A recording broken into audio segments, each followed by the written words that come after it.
brothers. First off, I want to thank the organisers of today's event. It's a great moment to be standing here amongst our good friends and supporters of civil liberties in this province.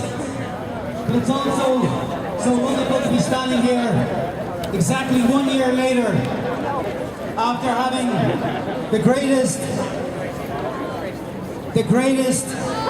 devolution of civil liberties that we've seen since the introduction of the War Measures Act in the Second World War.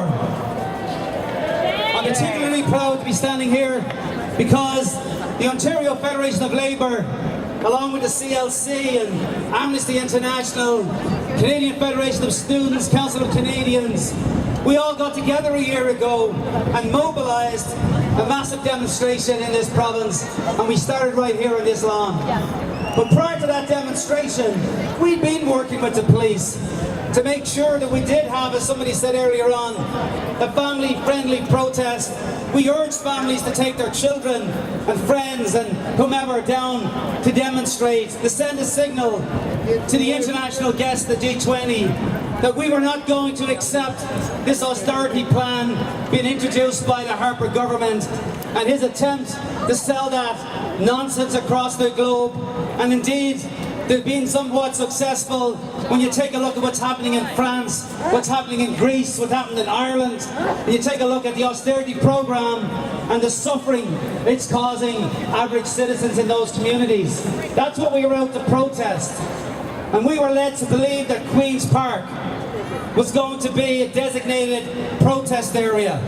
So we asked people to bring their children, to bring their friends and their family down here so as we can have this protest and we'll have this march. We complied because you probably recall we were getting some pushback from the residents around Trinity Bellwood, because that was the first location that the cops said to us, that's where you should have your protest. So we complied. We said we'll listen to the citizens. We'll not take the protest down into their community. We'll have it up here.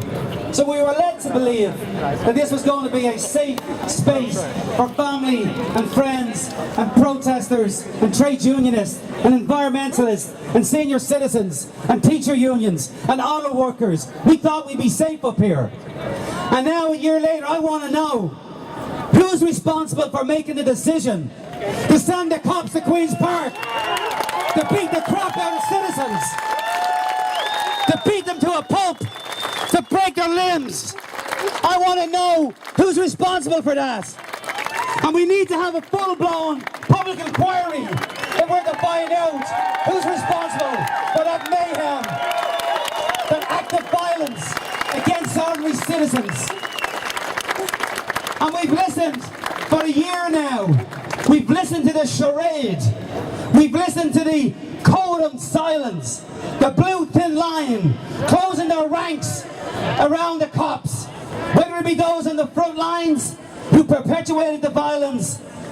But I'm more interested in the ones behind the scenes. That's a scarier bunch. I want to know who made the decision to come up here and beat the crap out of citizens for doing their civic duties by protesting, by being able to stand up here and express their desire to have a different kind of a government policy be implemented.